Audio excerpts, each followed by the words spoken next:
안녕하세요. 저는 얼마 전까지 결혼을 앞두었다가 다시 싱글이 된 30대 남성입니다. 어쩌다 제가 파혼까지 하고 이런 사연을 보내게 되었는지 저는 요즘 제 스스로를 돌아보는 시간을 가지고 있는 중입니다. 좋은 사람을 만나는 것이 이렇게 어려운 일인지 파혼을 하고서야 새삼 깨닫게 되는 것 같습니다.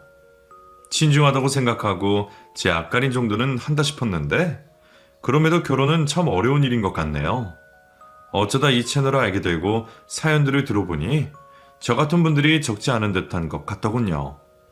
저처럼 파혼에서 끝나지 않고 결국 이혼까지 하신 분들을 보면 저는 차라리 파혼으로 끝나 다행이지 않을까 많은 생각이 들곤 합니다. 그래서 저도 그분들처럼 제 사연을 공유해보려 합니다. 사실 저는 파혼을 겪기 전까지는 인생에 큰 굴곡이 없던 사람이었습니다. 그건 감사하게도 저희 부모님 덕분이었죠. 오랫동안 금은방을 운영하셨던 부모님은 어려운 시기를 매번 잘 버텨내시며 오랫동안 노력하신 끝에 남부럽지 않은 성공을 가지게 되신 분들이셨습니다. 시장 한켠 작은 금방에서 시작해 사업을 성공으로 이끄신 부모님 덕분에 저는 모자람 없는 환경에서 자랄 수 있었고 그런 부모님의 덕을 늘 감사히 생각하고 있었습니다. 그런 저는 저를 잘 키워주시고 좋은 기회와 발판을 마련해주신 부모님에 대한 존경심에 부모님의 가업을 이어받기로 결심했습니다. 그래서 경영대를 졸업하고 열심히 전문 자격들을 따내며 젊은 나이에 주얼리샵을 운영하게 되었죠.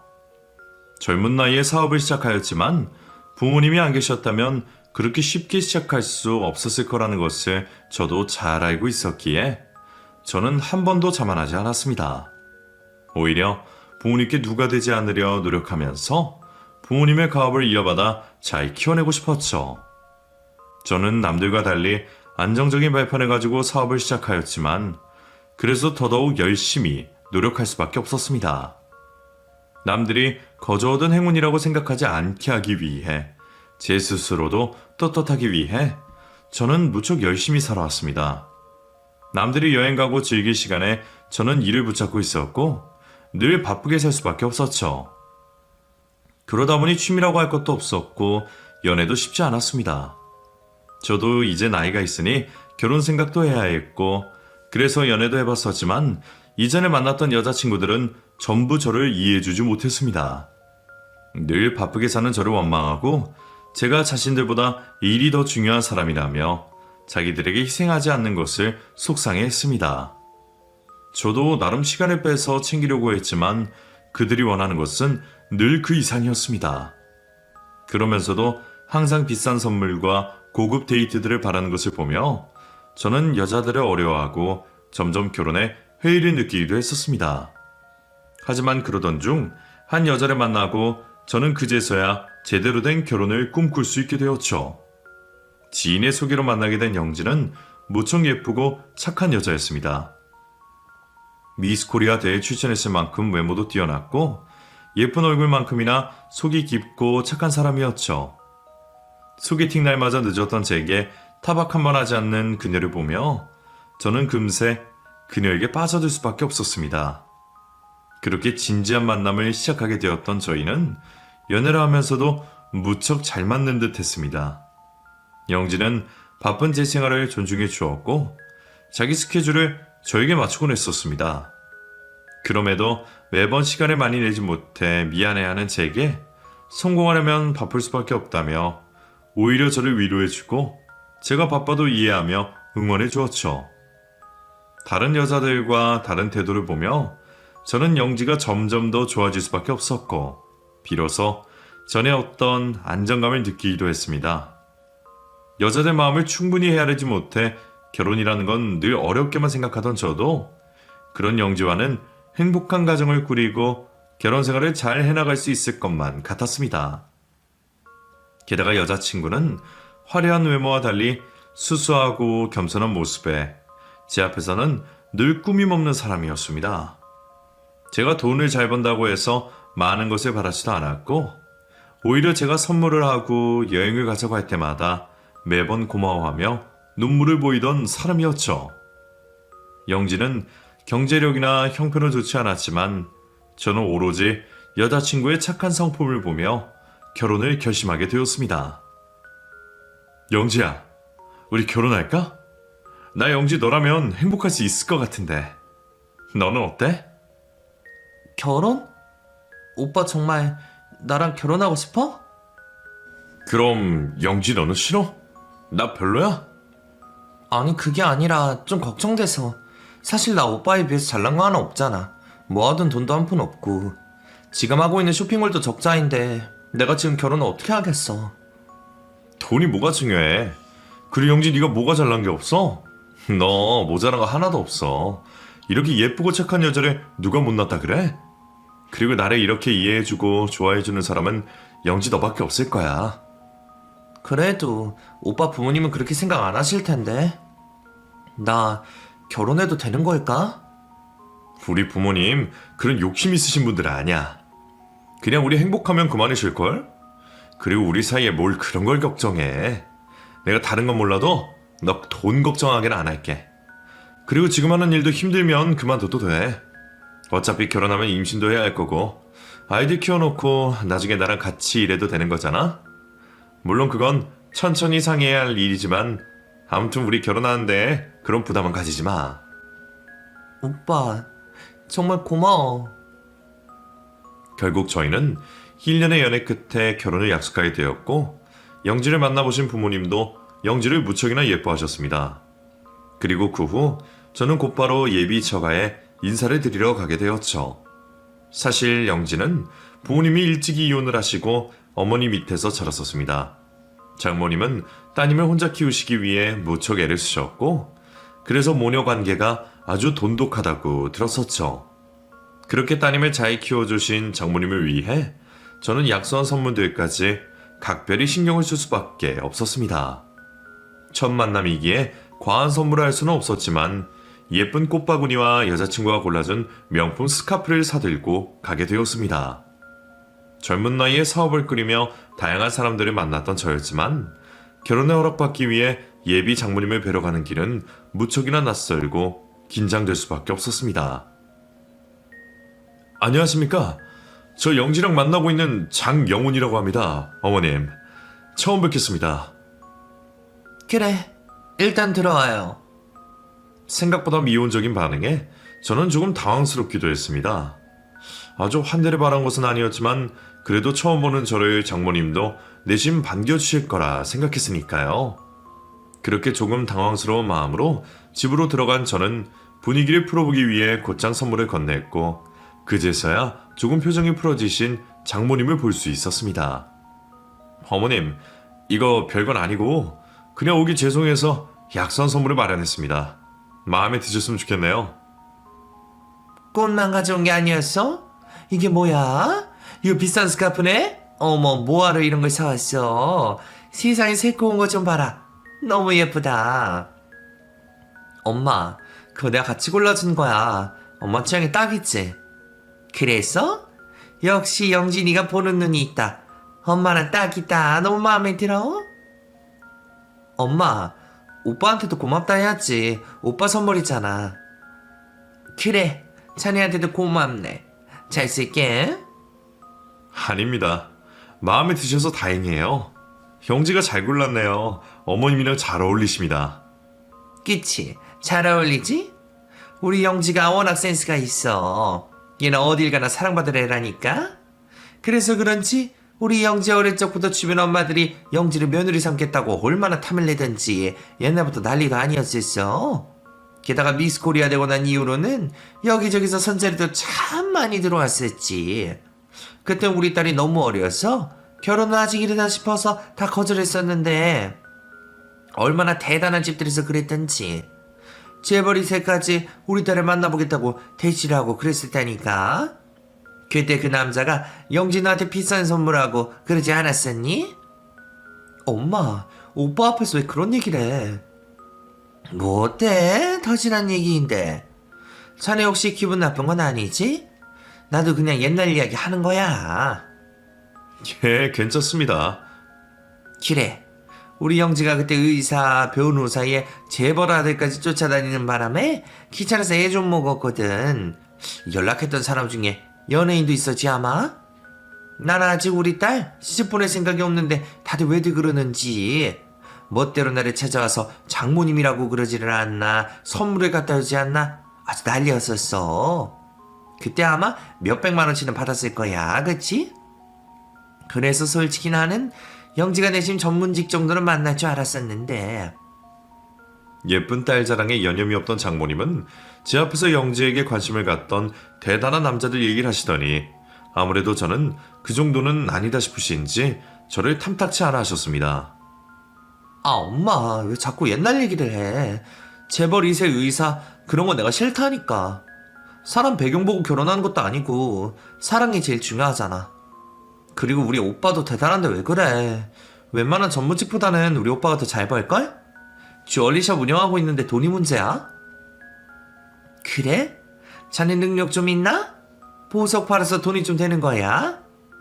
아, 예. 뭐 열심히 하고 있고 아마 어머님이 걱정하실 정도는 아닌 것 같습니다. 물론 어머님이 원하시는 만큼 대단한 사이는 아닐지 모르겠지만 저희 결혼해도 제 영지 고생시킬 일은 없을 겁니다. 저 영지 위해 다 해줄 수 있고 영지 행복하게 해주겠습니다. 엄마, 집도 오빠네 부모님이 마련해 주시겠대. 저기 서초동에 땡땡 아파트 엄마 다 알지? 어머, 그래? 벌써 거기까지 얘기가 된 거야? 예, 자세한 건 상견례에서 어른들끼리 나누셔야겠지만 결혼 문제에서도 걱정하실 건 없으실 겁니다. 그럼 내가 또 조금 마음이 놓이네. 사실 나도 자네가 열심히 산다는 얘기는 영지한테서 들었지만 젊은 사람이 잘 모르는 사업 한다니까 걱정이 되더라고. 내가 뭐 보석 그런 걸 아나? 그런데 어른들도 도와준다고 하시고 자네도 우리 딸 고생 안 시키겠다고 하니까 나도 믿어봐야겠지. 그럼 중요한 얘기는 어른들끼리 하는 걸로 하고 얼른 상견례 날을 잡게. 다행히 장모님께서는 저를 믿고 결혼을 허락하셨고 저희는 곧바로 상견례 날짜를 잡게 되었습니다. 그렇게 상견례 날이 되었고 드디어 본격적인 결혼 이야기를 나누게 되었습니다. 예쁘고 싹싹한 영지를 마음에 들어 하셨던 부모님은 저희 결혼을 최대한 도와주고 싶어 하셨고 그래서 팔아도 비싸게 받을 서초동 아파트를 아무 조건 없이 내어주기로 하셨습니다. 신축은 아니지만 잘 지은 구축이라 내부도 깨끗하고 당장 입주를 해도 아무 문제가 없는 집이었죠. 그런 집을 주신다는 부모님께 저는 감사할 따름이었습니다. 하지만 장모님은 그걸로는 아쉬운 듯 하셨죠. 근데 집이 보기에는 깨끗하긴 한데 요즘 애들 스타일이랑도 안 받고 입주하기 전에 리모델링을 좀 했으면 하는데요. 제가 알아보니까 한 1억 정도면 대강 한다 그러던데 어떻게 생각하세요? 인테리어만 1억이요? 생각보다 조금 비싸긴 하네요. 근데 나중에 직접 보시면 아시겠지만 거기가 워낙 고급으로 나온 아파트라서 장식도 깔끔하고 지금도 아주 깨끗하고 튼튼하거든요.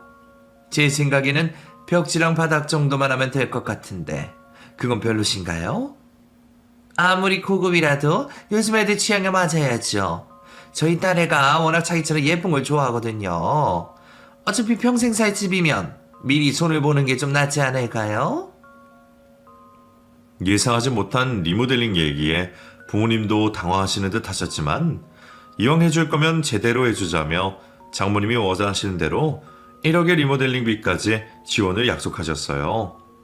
인테리어 비용이야 제가 해도 되는 거지만 부모님께서는 하나뿐인 자식이 결혼하는데 제대로 해주시고 싶으시다며 끝까지 지원을 아끼지 않으셨습니다. 이왕 하는 거 아이들이 좋다는 대로 해야겠죠. 그럼 아이들끼리 상의해서 취향껏 인테리어 하는 걸로 하고 저희가 끝까지 도울 테니 사돈도 집 문제는 걱정 놓으세요. 그래 주시면 감사하죠. 신혼집에 인테리어까지 해주신다고 그러시니 제가 뭐라 말씀을 드려야 할지 모르겠네요. 저희 딸 예뻐해 주셔서 감사합니다. 감사는요? 결혼하면 영지도 저희 자식이나 다름없는데 아이들에게 해주는 것은 전혀 아깝지 않죠. 그러니 부담 갖지 않으셔도 됩니다. 저희는 아이들만 행복하면 되니까요. 그럼요. 저도 아이들만 행복하면 더 바라는 게 없습니다. 저도 장서방 제 자식처럼 생각하죠. 그래도 먼저 이렇게 위해주시고 생각해주시니 제가 몸둘 바를 모르겠습니다. 신혼집을 이렇게 해주시면 예물은 어떻게 해주시려는지 기대되네요. 장모님은 이혼하고 혼자 힘들게 키운 딸을 시집 보낸다며 남부럽지 않게 결혼하길 바라셨고 예물과 예단에도 기대가 많아 보이셨습니다. 너무 당당하게 요구를 하시는 것들이 이상했지만 저는 수수한 여자친구를 믿으며 결혼을 진행하게 되었죠. 하지만 결혼을 준비할수록 저는 장모님 때문에 스트레스를 받을 수밖에 없었습니다. 부모님이 신혼집에 예물까지 해주기로 하셨으면 더 바라시는 게 없을 줄 알았더니 장모님의 요구는 끝이 없었습니다. 주얼리샵을 운영하는 저를 두고도 비싼 브랜드에서 예물을 해야 한다며 억지를 부리시고 호텔에서 결혼식을 했으면 좋겠다. 영지가 1,000만원짜리 드레스를 입었으면 좋겠다며 자꾸 과한 것들을 바라고 계셨습니다. 그래도 한 번뿐인 결혼식이지 않나. 우리 딸애가 입을 드레스인데 아무거나 입혀도 되겠어? 자네도 영지가 예쁜 모습 보고 싶지 않아? 그렇다고 해도 하루 대여료가 1,000만원은 너무 비싼 것 같은데요. 연예인들은 다 이 정도 입는다는데 왜 그래? 괜히 아끼지 말고 쓸 때 제대로 쓰지 그래. 이혼하고 혼자 자식 키우시면서 별별 고생 다 하고 어렵게 사셨다는 분이 딸 결혼시킨다며 이거저거 재고 따지고 평생 바라지 않으셨던 비싼 사치품들을 바라시는 걸 보며 저는 의아스러움을 감출 수가 없었습니다. 제가 보기에는 장모님의 욕심이 너무 과하신 게 아닌가 싶었죠. 미안해 오빠. 우리 엄마가 오빠가 되게 대단한 줄 아나 봐. 자꾸 딸 시집 잘 보낸다면서 욕심을 내는 것 같더라고. 내가 좋은 것만 누리길 바란다고 하시니까 나도 뭐라고 할 말이 없더라. 그래도 오빠가 부담된다면 내가 엄마한테 잘 말해볼게. 너무 걱정하지 마. 그때까지 저는 장모님이 딸의 결혼에 들떠서 그러시는 거라 생각하며 어느 정도 장모님을 이해해보려 했죠. 그렇게 결혼 준비를 하던 중 저는 바빠서 프로포즈를 미처 하지 못했던 여자친구에게 미안한 마음에 선물을 하려 했습니다. 남들처럼 프로포즈 반지에 가방 정도는 해줬어야 하는데 바쁜 제 스케줄 때문에 결혼 준비를 서두르다 보니 따로 프로포즈를 할 시간이 없더라고요. 결혼 준비하는 내내 장모님이 쫓아오시고 저는 여자친구와 따로 데이트할 시간이 없어서 이래저래 기회가 없었어요. 여자친구는 애써 괜찮다고 말했지만 평생 한 번뿐인 결혼을 앞두고 괜히 섭섭할 일을 만들고 싶지 않았습니다. 그래서 선물이라도 해줘야겠다는 생각에 저는 결혼 전 가방이라도 하나 사주려 생각을 했었죠. 영지야, 내가 프로포즈도 제대로 못 해주고 미안해서 너 가방 사줄 테니까 이따가 나와. 정말? 나 그런 거 안 받아도 되는데. 그래도 결혼 전에 마지막으로 선물해주고 싶어서. 원래 여자들 결혼 선물로 가방 같은 거 받는 거라며? 나 오후에 시간 날 것 같으니까 백화점 앞에서 보자. 이따가 봐. 그렇게 여자친구와 약속을 하고 나갔더니 장모님이 그 자리까지 따라 나오셨더라고요. 장모님도 계셨네요? 응, 엄마도 같이 왔어. 내가 명품 같은 거 잘 모르잖아. 엄마가 골라주겠다고 같이 와줬어. 괜찮지? 그래, 영지 얘는 이런 거 하나도 몰라. 그렇다고 남자인 자네가 뭘 알겠나? 결국 그렇게 또다시 저희 셋이 동행을 하게 되었습니다. 가방 하나 사는데 뭐 이렇게 오래 걸리는지 여기저기 매장마다 다 들어가서 구경을 하는 바람에 저는 계산을 하기도 전에 진이 빠지는 기분이었어요. 그리고 결국 제일 비싸다는 브랜드 매장에서 한참을 고민하던 두 사람은 가방 하나씩을 들고 나타났습니다. 오빠, 이거 어때? 엄마가 나한테 이게 잘 어울릴 것 같다는데 잘 어울려? 예쁘다. 너도 마음에 들어? 그럼 나야 뭐든 좋지. 근데 좀 비싸서. 결혼 선물인데 뭐 어때? 너 마음에 들면 그걸로 하자. 얼마예요? 계산해주세요. 저기 그럼 이것도 같이요. 장서방, 나 이거 마음에 드는데 말이야. 내가 여기까지 따라와서 고생한 보람이 있는데 내 것도 같이 사주면 안 되나? 예? 장모님도 고르셨어요? 아니, 나도 매 보니까 마음에 들어서. 여기는 한 번 보려면 몇 시간씩 기다려야 한다며. 이왕 여기까지 왔는데 내 선물도 같이 해줘. 아, 예. 그럼 이것도 같이 계산해 주세요. 언제 고르신 건지 슬쩍 자기 가방까지 챙겨오신 장모님의 선물까지. 그날 저는 몇 천만 원을 쓰고 나왔습니다. 아무리 남들보다 잘 번다고 하더라도 돈 몇 천이 남의 집 개 이름은 아니었죠. 자꾸 옆에서 이것저것 참견하고 욕심부리는 장모님이 피곤해진 저는 바쁘다는 핑계로 나머지 결혼 준비를 여자친구에게 부탁하게 되었습니다. 영지야, 내가 바빠서 그런데 나머지 혼수나 그런 건 네가 알아서 골라. 어차피 장모님이 따라다니시니까 어렵진 않을 거 아니야. 뭐? 그래도 우리 결혼인데 어떻게 나 혼자 해? 미안해. 내 카드 줄 테니까 필요한 건 이걸로 사고. 알았어. 바쁘다는데 어쩔 수 없지. 내가 엄마랑 보러 다닐게. 저는 여자친구에게 결혼 준비를 하라며 카드를 주었고 며칠 지나 제게 카드 사용 내역이 날아오기 시작했습니다. 하지만 사용처를 보니 결혼 준비와는 전혀 상관없는 내역들이 찍혀 있었습니다. 미용실, 음식점, 마트까지 전부 결혼 준비로 사용했다기에는 너무 사소한 것들이라 혹시 카드를 잃어버렸나 걱정까지 했는데 그런데 알고 보니 그 카드를 장모님이 사용하고 계셨다는 겁니다. 장서방, 그 카드 내가 들고 있었어. 그런데 내가 깜빡하고 내 카드랑 헷갈렸나 봐. 이거저거 좀 썼는데 어쩌지? 그러셨어요? 저는 카드가 분신될 줄 알았네요. 근데 이 정도는 좀 이해해줘야 하는 거 아니야? 내가 누구 때문에 고생하는 거야? 다 자네랑 우리 딸 도와주는 거잖아.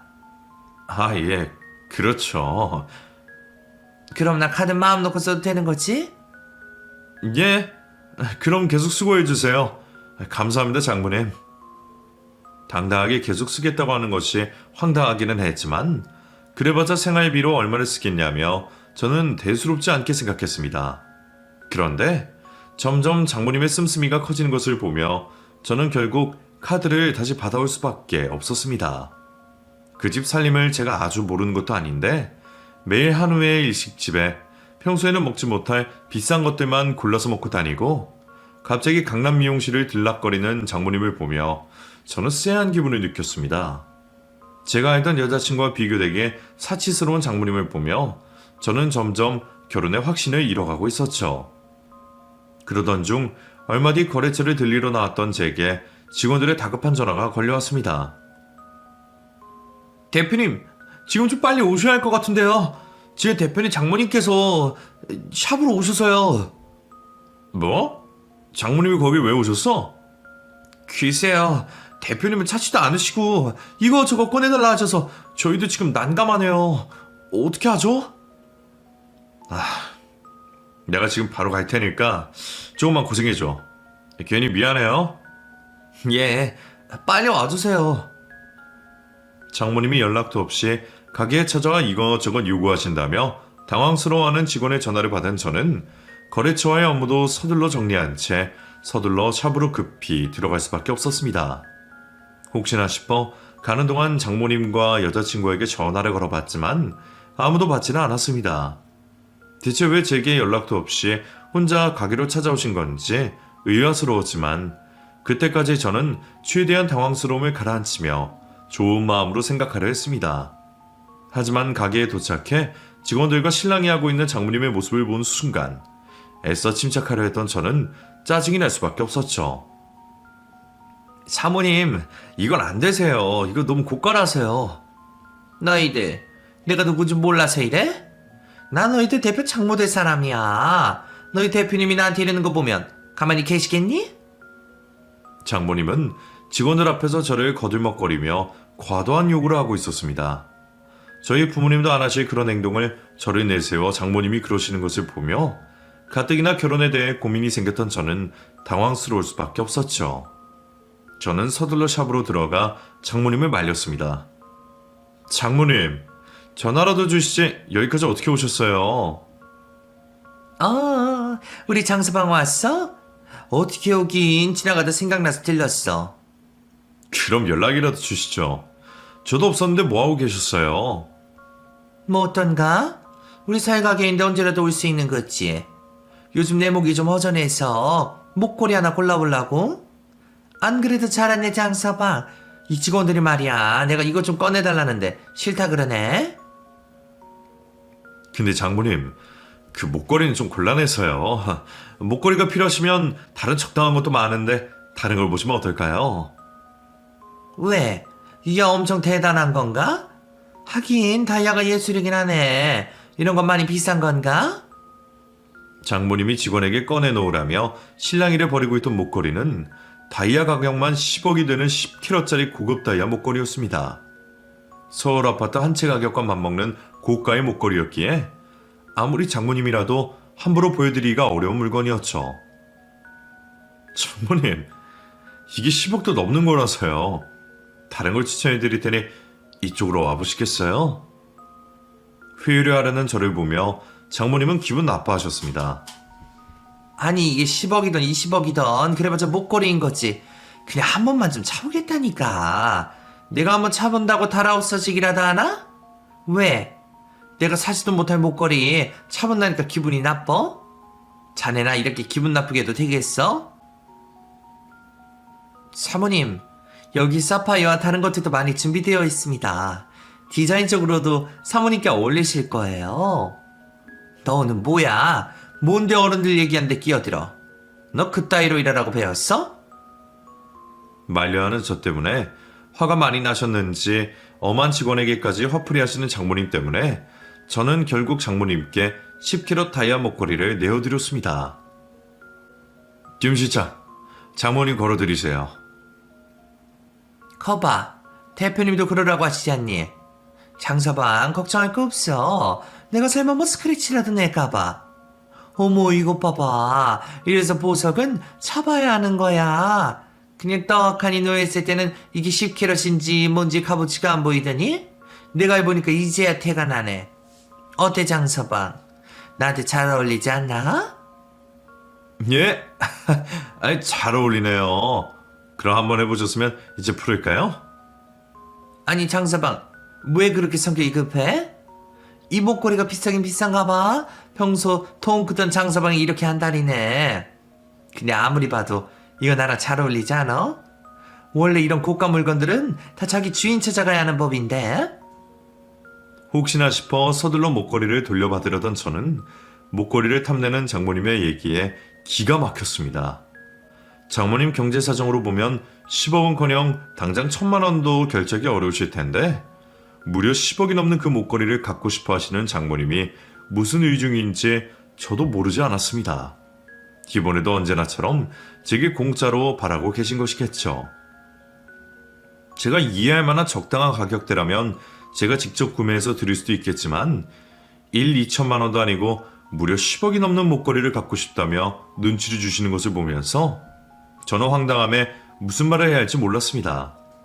제가 할 말 없이 헛웃음만 짓고 있으니 장모님은 대놓고 얘기를 꺼내시더군요. 장서방 이거 그냥 놔주게. 어차피 지금 당장 사겠다는 사람도 없다며. 이왕 선물할 거 통 크게 이런 거 한 번에 해두면 내가 두고두고 자네 기억하지 않겠나? 괜히 쓸데없이 이거저거 자잘한 거 한다 그래서 나중 돼서 기억이나 하겠어? 그러니까 이거 그냥 놔줘. 그럼 내가 평생 자네한테 고마워할게. 영재랑 둘이 싸운다고 하더라도 내가 장서방 편 들어줄게. 어? 장모님, 이건 정말 안 됩니다. 이거 다른 손님께는 아직 보여드리지도 못한 거예요. 이번 시즌에 저희가 제일 공들여 제작한 제품입니다. 근데 다른 것도 아니고 이런 걸 그냥 달라고 하시면 저도 곤란해요. 아니 자네 아까부터 말 참 이상하게 하네. 아무리 비싼 거라 해봤자 여기 있는 거 다 자네 거 아닌가. 자네가 운영하는 가게 물건이면 장모한테 건넬 수도 있는 거지. 사람 속이 왜 그렇게 좁아. 자네 정말 내 딸이 사랑하긴 하는 건가? 옛말에 마누라가 마음에 들면 저같이 말뚝에다가도 절을 한다 그래 있어. 자네가 지금 나한테 섭섭하게 구는 건 내 딸한테 애정이 적다는 증거 아니야? 그 얘기가 지금 여기서 왜 나오나요? 제가 그동안 영재랑 장모님께 못한 것도 별로 없지 않습니까? 그러니까 끝까지 잘하라 이거지. 잘난 내 딸 데려가려면 이 정도는 껌이지. 자네 그 정도 능력은 되지 않아? 제가 다른 거라도 해드릴 테니까 일단 그건 풀어주세요. 자꾸 이러시면 저 정말 곤란합니다. 잘 설명하면 적당히 하시고 포기하실 줄 알았는데 장모님은 끝까지 그 다이아 목걸이를 탐내며 부르지 않았습니다. 그리고 아주 당당히 딸을 데려가려면 그 정도는 해야 하는 거 아니냐며 당신 딸을 물질적 가치로 판단하시더군요. 저도 이런 말까지 하고 싶진 않았지만 그게 딸 팔아서 장사하려는 게 아닌가 싶은 생각이 들었습니다. 그동안 웬만한 일들은 참고 이해해보려 했지만 그 상황은 도무지 이해가 되지 않았어요. 결국 제 말이 통할 것 같지 않아 여자친구에게 전화를 걸고 있던 사이에 장모님은 서둘러 가게를 벗어나셨습니다. 장서방, 그럼 그런 줄 알고 있을게. 고마워. 대표님, 사모님 그냥 나가시는데요? 뭐? 아니, 장모님! 그렇게 그냥 가시면 어떡해요? 끝까지 제 전화를 받지 않던 여자친구와 제 목소리 듣고도 급히 가게를 빠져나가는 장모님을 보며 저는 결국 참던 화가 치밀어 올랐습니다. 아무리 가족이 될 사이라고 해도 지켜야 할 선이 있는 건데 그런 억지를 부리는 것이 전혀 이해할 수 없었죠. 저는 뛰어나가 도망가려는 장모를 붙잡았고 기어이 화를 내며 목걸이를 돌려받으려 했습니다. 이제 그만 좀 하시죠. 제가 참는 것도 여기까지입니다. 더 이상 고집 부리시면 저 장모님이랑 잘 지낼 수 없습니다. 얼른 목걸이 돌려주시고 다음에 얘기하시죠. 어머머, 자네 지금 나한테 화내는 건가? 자네 설마 우리 영지한테도 그러나? 자네 이렇게 폭력적인 사람이었어? 그러게 왜 제가 이런 말까지 하게 만드십니까? 먼저 억지 피운 건 장모님이시잖아요. 세상에, 자네 이러다가 나 아주 잡겠어? 아무리 비싸봤자 결국 목걸이 하나인데 이거 가지고 장모한테 이래도 되는 거야? 어디 장모 앞에 화를 내고 장모를 이렇게 무시해? 제가 욕을 한 것도 아니고 소리를 지른 것도 아닌데 화를 낸다며 폭력적이라니. 이제야 본색을 드러내는 거니. 막말을 하던 장모는 제가 당신을 장모 대접하지 않는다며 화를 내더니 영지에게 전화를 걸어 저를 바꿔줬습니다. 영지야, 장서방이 나한테 화를 내고 나를 이렇게 무시해도 되는 거냐? 그깟 목걸이 가지고 사람을 이렇게 무시해도 되는 거냐고? 나 참 기막혔어. 자네, 영지 전화 좀 받아보게. 여보세요? 오빠 우리 엄마한테 정말 화내고 무시했어? 아니 겨우 목걸이 가지고 그런 식으로 해야 해? 나 오빠 이런 사람인 줄 정말 몰랐네? 나야말로 장모님이 이런 분인 줄 몰랐네. 그 목걸이 다이아만 10억이야. 집안처럼 맘먹는 목걸이 가지고 그냥 달라 우기시면 어떡해. 그리고 너는 내가 계속 전화할 동안 받지도 않더니 이제서 장모님 편만 들고 있는 거야? 10억? 오빠 그럼 겨우 10억짜리 다이아 때문에 우리 엄마한테 그러는 거야? 우리 엄마가 오죽하면 그런 억지를 부리겠어. 솔직히 오빠 형편에 그 정도 불가능한 것도 아니잖아. 이럴 때 한번 잘하면 두고두고 점수 딸 수 있는데 겨우 10억이 아까워서 이렇게 하는 거야? 오빠, 우리 엄마한테 이러면 앞으로 어쩌려고 그래. 난 그동안 오빠가 눈치껏 알아서 잘하길 바랬는데 자꾸 이렇게 나오면 나 정말 실망이야. 그때까지 저는 여자친구와 나서서 장모님을 말려줄 거라 믿고 있었습니다. 그런데 결국 자기 엄마와 똑같이 구는 여자친구를 보며 저는 실망을 금치 않을 수가 없었습니다. 수수하고 착한 줄만 알았던 내 여자친구가 남자 덕바라고 팔자를 폈다고 생각하는지 전셋집 살던 사람이 남의 물건을 가지고 겨우 10억이라며 뻔뻔하게 구는 것이 어이가 없었죠. 그리고 저는 그제서야 고민하던 마음이 정리되는 기분이었습니다. 장모님이 이상하다 싶어도 여자친구는 그러지 않을 거라 믿고 어떻게든 결혼을 하려 했던 저는 결국 똑같은 모녀를 보며 그 자리에서 파혼을 결정하게 되었습니다. 진짜 어이가 없어서. 야, 너 10억이 얼마나 큰 돈인 줄은 알고 그깟 10억 그러는 거냐? 너희 엄마나 너나 너무 개념이 없는 거 아니야? 아니면 남의 돈이다 싶어서 그렇게 하찮게 생각하는 거냐? 제대로 된 직업도 없이 돈도 없는 게 돈 좀 있는 남자가 결혼하게 되니까 10억, 20억이 그냥 껌값 같고 그래? 너 나한테 실망이라고? 그래, 나도 너한테 참 실망이다. 네가 이런 사람일지도 모르고 착하다고 결혼까지 하려고 그랬다니 내가 바보 등신이었구나. 이제라도 본색 드러내고 알게 해줘서 고마워. 아무튼 우리 파혼하는 거고 네 엄마는 절대로 신고할 테니까 경찰서에서 보자. 장서방, 지금 무슨 소리 하는 건가? 파혼이라니, 신고라니. 설마 둘이 싸워서 이러는 거야? 아무리 그래도 어떻게 내 앞에서 그런 소리를 해? 아직도 상황 판단이 안 돼요? 나 이제 당신 사위 아닙니다. 그리고 아직 결혼도 안 했는데 사위는 무슨 사위예요? 장서방, 내가 미안해. 내가 잘못했네. 그렇다고 이러는 건 아니지. 결혼 전에 큰 소리 내서 좋을 게 뭐가 있어. 지금이라도 영지한테 전화해서 사과하고 나랑도 좋게 끝내게, 어? 제가 왜 그래야 하죠? 저는 좋은 말로 여러 번 기회 드렸습니다. 아무튼 저 그쪽 따님이랑 파혼했고 당신 신고할 테니까 변명하고 싶거든 경찰서에 가서 하세요. 저는 곧장 장모를 경찰에 신고했고 장모는 현행범으로 잡혀 유치장 신세를 면할 수 없었습니다. 우리가 정말 가족도 아니고 CCTV 영상이나 직원들 증언까지 절도 증거가 너무 명확했기 때문에 더 손쓸 필요도 없었네요. 자기 엄마 소식에 여자친구가 경찰서로 뛰어왔고 합의가 없으면 실형이라는 말에 두 모녀는 그제서야 제게 사정을 하기 시작했습니다. 오빠, 제발 한 번만 봐줘. 이러다가 우리 엄마 정말 감옥 가겠어. 기러게, 누가 남의 물건 훔치래? 그 비싼 걸 들고 가기도 무서워할 거라 생각한 거야? 너나 너희 엄마가 뭘 믿고 그렇게 했는지 모르겠지만 우리 이제 결혼할 사이 아닌데 내가 합의해줄 필요가 있을까? 정말 꼭 이렇게까지 해야겠어? 나 오빠랑 파혼하고 싶지 않아. 내가 잘못했어. 우리 엄마가 너무 성급하게 굴었어. 엄마 대신 내가 사과할 테니까 화 풀면 안 돼? 내가 지금 화가 나서 객기를 부리는 걸 생각하니? 천만에. 나 지금처럼 차분한 적이 없는 것 같다. 이제서야 네가 제대로 보인다. 아무래도 내가 그동안 착해 보이는 네 얼굴에 속아서 너를 너무 몰랐지 싶다. 생각해보면 너희 모녀가 남의 돈이라고 쉽게 생각하고 고맙다며 덥석덥석 받을 때 알아봤어야 하는 건데 너 웬 호구 하나 껴서 팔자 펴보라고 한 거면 잘못 생각한 거야. 나 사업하는 사람이고 손익 계산할 줄 아는 사람이야. 내가 잘못했어. 오빠가 이렇게 화내는 거 나도 이해해. 그럼 우리 합의하자. 합의하고 우리 엄마 좀 풀어줘. 합의? 무슨 조건으로 합의를 볼 건데? 뭐든 오빠가 원하는 대로 해줄게.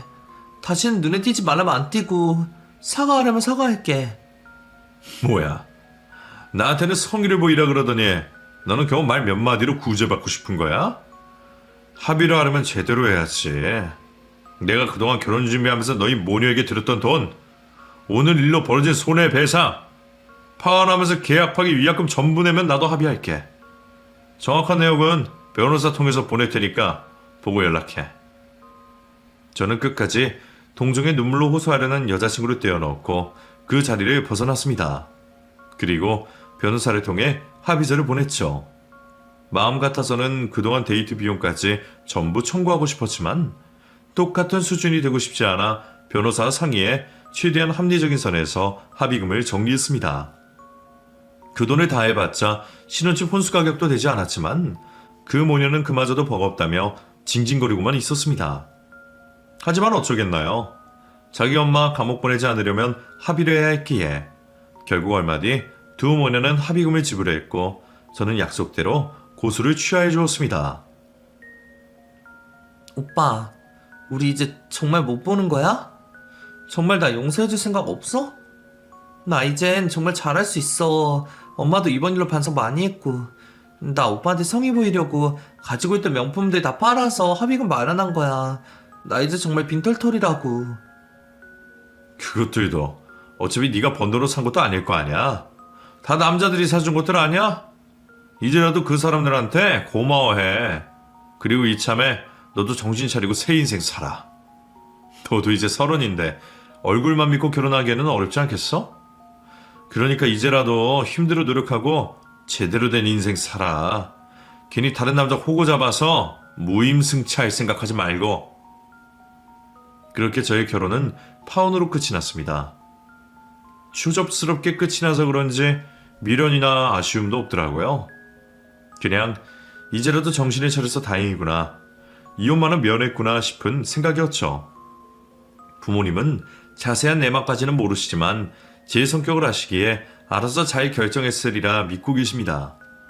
그런 제가 앞으로 할 일은 그런 부모님께 더 좋은 며느리감을 보여드리는 일뿐이겠죠.